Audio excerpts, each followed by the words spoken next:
यजुर्वेद अध्याय 2 मंत्र 28।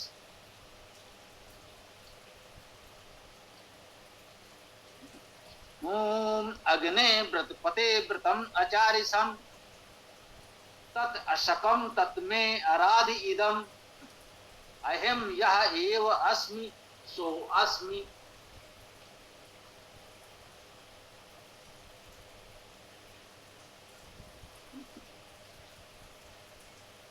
ओम अग्ने ये संबोधन में है, हे अग्नि, हे अग्रणी प्रगतिशील परमेश्वर, हे अग्रणी गत स्वरूप परमेश्वर। अग्धातु का अर्थ गति करना, अग्रणी होना। धातु से अग्रणी शब्द बन रहा है, स्पष्ट है। तो हे अग्रणी गत स्वरूप परमेश्वर, व्रत पते ये भी संबोधन में है, हे व्रत के अधिपति। संबोधन किया, हे अग्नि, हे अग्रणी गत स्वरूप, हे व्रत पते, हे व्रत के अधिपति। व्रत जो वर्ण किया गया है वो व्रत, धातु वर्ण करना। ता जैसे गम से गत गया हुआ, कृत किया हुआ, वैसे ही व्रत जो वर्ण किया गया है, वर्ण हुआ। व्रत के अधिपति, जो कुछ भी हम वर्ण करते हैं उसका अधिपति वह परमेश्वर है। ये हमारी भावना भी है, विनम्रता भी है। हम कोई व्रत लेते हैं, संकल्प लेते हैं, उसे पूर्ण करने का प्रयास करते हैं। कोई बड़ा व्रत, बड़ा संकल्प हम पूर्ण कर ले जाएं, हम कहें भाई हमने ये प्रयास किया, इतना बड़ा कार्य कर दिया, तो ये अहंकार ना आए। तुमने कहा हे व्रतपति, इस व्रत का अधिपति तो वह परमेश्वर है, उसकी कृपा से हमारा ये व्रत पूर्ण हुआ। एक विनम्रता बनी रहे, शालीनता बनी रहे, हम सब कुछ उसे समर्पित करते हैं। वह सर्वव्यापी है, सबका आधार है। जो कुछ हम कर पा रहे हैं ये भी उसी का स्वभाव है। कहते हैं हे अग्नि, हे अग्नि, हे व्रतपते, हे अग्नि अग्रणी गत स्वरूप परमेश्वर, व्रतपते व्रत के अधिपति परमेश्वर, व्रतम व्रत को, ये द्वितीया एक वचन है। व्रत को, हमने कोई व्रत लिया था, उस व्रत को आचार्य सम आचरण किया।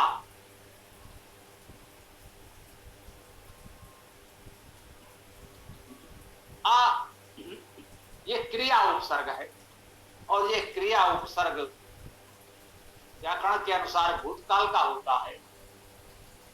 वो अलग बात है कि वेद में हम कहते हैं इसमें सर्वकालिक सत्य है, इसलिए भूत वर्तमान भविष्य का भेद समाप्त हो जाता है।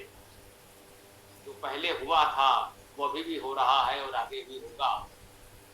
वेद में सभी ऐसे सर्वकालिक सत्य का ही वर्णन है, किसी तात्कालिक घटना का वर्णन नहीं है।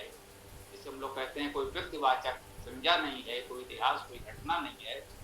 तो जहां पर जो बात कही जा रही है उसमें इसका कुछ महत्व हो सकता है, ध्यान देंगे। ओम अग्ने व्रतपते व्रतम आचार्यसम, हे अग्नि, हे व्रतपति, व्रतम आचार्यसम, व्रत को आचरण किया। जो हमने व्रत लिया था उसका आचरण किया, उस व्रत का पालन किया हमने, उस व्रत के अनुसार आचरण किया। तत् असकम, तत् वह सर्वनाम, तत् वह असकम कर सका। यहां भी वही क्रिया उपसर्ग है, भूतकाल में कह लें कर सका, क्योंकि व्रत का पालन कर लिया है, व्रत का आचरण कर लिया है, व्रत का कार्य पूर्ण हो गया है, इसलिए उसे भूतकाल में भी कह सकते हैं, क्योंकि व्रत का कार्य तो हमने संपन्न कर दिया। कहते हैं तत् असकम, वह कर सका। तत् में, तत् वह में, मेरा,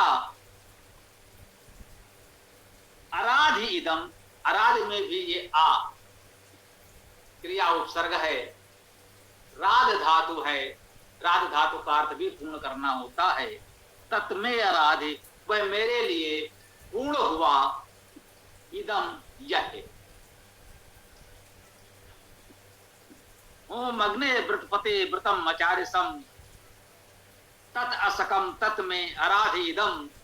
कह रहे हैं हे अग्नि, हे व्रतपते, व्रतम आचार्यसम, व्रत का आचरण किया, तत् असकम, वह मैं कर सका, तत् में अराधि इदम, इस उस व्रत को मैं आजाद मेरे लिए पूर्ण किया, आपने किया, जो हो सका हमने प्रयास किया, उस व्रत को पूर्णता तो आपने ही प्रदान की।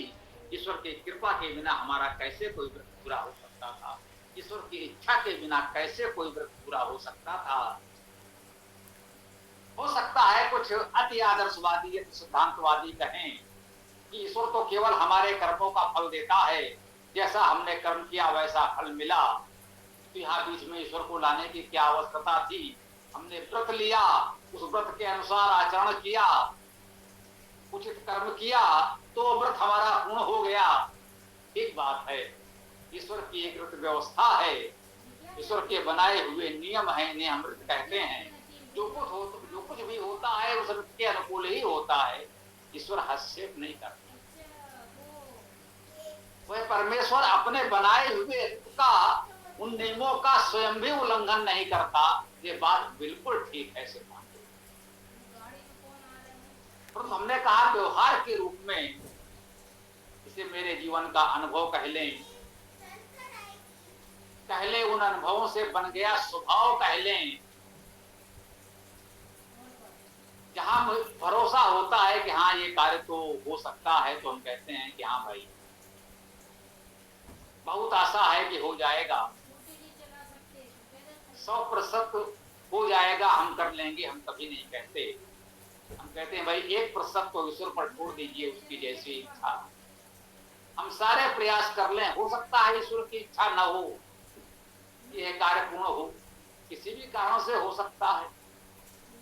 यह कार्य होने से हमारा या किसी का हित न सद रहा हो, हमको लग रहा है कि भाई हम कर लें तो अच्छा रहेगा, लेकिन वो परमेश्वर है, हो सकता है उसे लगे कि ऐसा हो जाने से हमारा या समाज का बहुत हित नहीं सधेगा, वो नहीं पूरा होने देगा।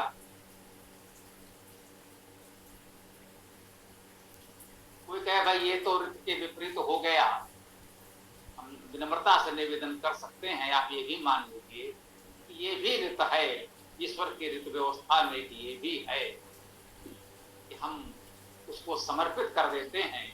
अच्छा कार्य, अच्छा प्रयास, अपने प्रयासों से हम बहुत कुछ करते हैं, 1% तो उसकी कृपा पर छोड़िए। ये शालीनता, ये विनम्रता बनी रहे, यही धर्म अध्यात्म का मूल है।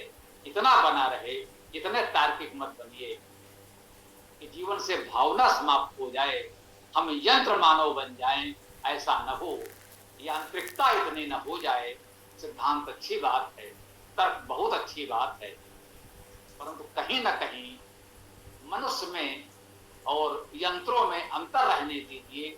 मनुष्य का अर्थ है मननशील प्राणी, भावनाशील प्राणी। हम मनन करते हैं, विचार करते हैं, भावनाएं हैं, उसी से हमारा जीवन चलता है, समाज चलता है। तो कुछ भावना, कुछ मनन, चिंतन, विचार बना रहने दीजिए, यही मनुष्यता है, यह आवश्यक है। ईश्वर के प्रति इतनी आस्था श्रद्धा बने रहने दीजिए कि सब कुछ हम प्रयास करते हैं, कहीं ना कहीं 1% उस पर छोड़ दीजिए, परिणाम उसकी कृपा होगी, उसकी इच्छा होगी, उसको उचित लगेगा तो पूरा हो जाएगा।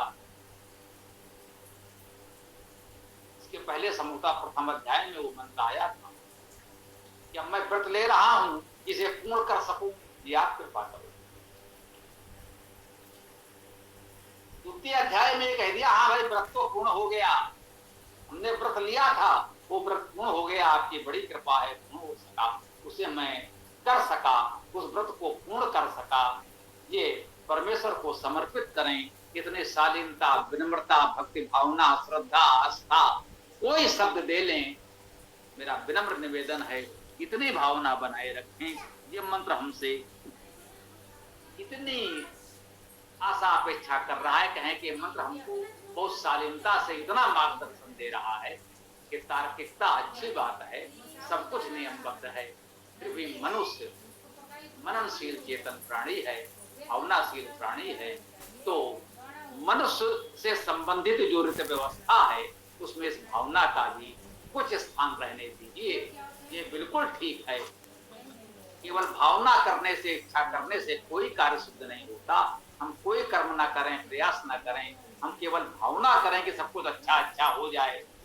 बहुत भावना हमारी पवित्र है, हम दूसरों के लिए अच्छा करना चाहते हैं, लेकिन केवल हमारी इच्छा करने से, हमारी भावना से तो सबका हित नहीं हो जाएगा। हाँ, अपनी सामर्थ्य पर हम प्रयास करें और 1% ईश्वर पर छोड़ दें। कहीं कोई अप्रत्याशित ऐसी विघ्न बाधा आ जाए जो हमारी सामर्थ्य से बाहर हो, तो हम ईश्वर से प्रार्थना करके छोड़ दें कि भाई अब आप देखिए, अपने सामर्थ्य पर तो हमने कर लिया, अब आपकी कृपा से ये विघ्न बाधा दूर हो तो आगे बढ़ सके, इतना रहना चाहिए। और कहने दीजिए मुझे कि ऐसा होता है, ईश्वर की कृपा से बहुत कुछ संभव होता है जो सहज भाव से हमें लगता है कि हमारी सामर्थ्य में नहीं है, हम नहीं कर पाएंगे, अंत में उसको समर्पित कर देते हैं। तो बहुत बार अप्रत्याशित रूप से वो कुछ ना कुछ मार्ग सुझा देता है, कोई ना कोई मार्ग बना देता है, सुझा नहीं देता है, जो कहें कि कुछ मार्ग बना देता है, लोगों को प्रेरणा देता है कि कार्य हमारा हो जाता है। ये हम सबके जीवन में अनुभव होगा, होना चाहिए। जो ईश्वर के सच्चे उपासक हैं उनके जीवन में ऐसे अनुभव हो सकते हैं, हमारे आपके सबके जीवन में। उसको बस इतनी शालीनता से, विनम्रता से, इसी भाव से रखें कि यदि हम अपने कर्म, अपने व्रत, अपने सामर्थ्य भर उचित तरीके से पालन करें, फिर 1% कहीं कुछ रह जाता है तो उस पर छोड़ दें। ऐसा नहीं कि हम कुछ ना करें और उसके भरोसे छोड़ दें तब तो कुछ नहीं होगा। अपनी ओर से हम संपूर्ण प्रयास करें और फिर 1% उसके ऊपर छोड़ दें। ये तो कोई अप्रत्याशित बाधा है तो देख ले, तो लगता है, अनुभव लगता है कि शायद उसकी कृपा से बहुत बार हमें अप्रत्याशित स्थितियों में, जहाँ हम कुछ करने के स्थिति नहीं होते, और गहन अंधकार में प्रकाश की एक किरण उसकी ओर से मिलती है। इस भावना को हमें रखना चाहिए। ये उपयोगी भी है, उत्साहवर्धक भी है। ये कहने दीजिए, संभवतः ये सत्य भी है, ये एक ऋत भी है। हम अंत में यही कहना चाहते हैं कि सब कुछ ऋत के अनुकूल होता है। ये भी एक ऋत है, ये भी एक प्राकृतिक सत्य है, ये भी सृष्टि संचालन का एक मूलभूत प्राकृतिक नियम है। ईश्वर की व्यवस्था में ऐसा भी है, ये मानकर चले तो अति उत्तम होगा। आगे कहते हैं इस मंत्र में, बहुत अच्छी बात, छोटी सी बात सूत्र रूप में कही जा रही है। अहम यह एव अस्मि, अहम मैं, यह जो एव ही अस्मि, मैं जो ही हूं। क्या बात है, मैं जो ही हूं। अब यहाँ ही और भी का अंतर मत करिएगा। अपनी लोक भाषा में हम कहेंगे एव का अर्थ ही नहीं, ही होता है, ऐसा मान लें तो बात पूरी हो जाएगी। अहम यह एव अस्मि, मैं जो ही हूं, सो अस्मि, सो अर्थात वह, अस्मि अर्थात कह रहा है। अहम यह एव अस्मि सो अस्मि, मैं जो ही हूं वो हूं, मैं जो ही हूं, जैसा भी हूं, सुयोग्य हूं, अयोग्य हूं, समर्थ हूं, असमर्थ हूं, जैसा भी हूं प्रभु मैं हूं। सृष्टि में सब कुछ आपकी ही रचना है, हम आपकी ही कृति हैं। अब मैं जैसा भी हूं तो हूं, आगे आप देखो। अपने सामर्थ्य पर हमने व्रत का पालन किया है। ये मंत्र बहुत महत्वपूर्ण मुझे प्रतीत हो रहा है। मुझे लगता है एक बार इस मंत्र को सूत्र रूप में पुनः प्रस्तुत किया जाए, फिर अपनी बात को हम यहाँ विराम दें। ओम अग्ने व्रतपते व्रतम आचार्य सम, कह रहे हैं हे अग्नि, हे व्रतपति व्रतम आचार्य सम, हमने इस व्रत का पालन किया है, हमने एक व्रत लिया था, उस व्रत का संकल्प का पालन किया है। तत् असकम, उसको मैं कर सका हूं, तत् में अराधीदम, वह यह पूर्ण हुआ है। प्रभु को ही समर्पित कर रहे हैं, आपकी कृपा से ये पूर्ण हुआ है। अहम यह एव अस्मि सो अस्मि, मैं यह जो भी हूं वह हूं, मैं जैसा भी हूं स्वीकार कीजिए। अपने सामर्थ्य पर जो बन पड़ा हम कर रहे हैं, शेष ईश्वर की इच्छा उस पर छोड़िए। उसकी कृपा से बहुत कुछ, बहुत कठिन, बहुत असंभव से लगने वाले कार्य भी कभी कभी पूर्ण हो जाते हैं। उसमें हमारी भावना, हमारा विचार यही है कि अपने सामर्थ्य पर पूरी भावना से हमें प्रयास अवश्य करना चाहिए, फिर जो हमारे बस में नहीं है वो उसे समर्पित कर देना चाहिए। इस उत्तम भावना के साथ आज की इस मंत्र चर्चा को हम यहाँ विराम देते हैं। आगे आप लोग जो भी प्रश्न विचार आज रखना चाहें प्रस्तुत कर सकते हैं। ओम खम ब्रह्म।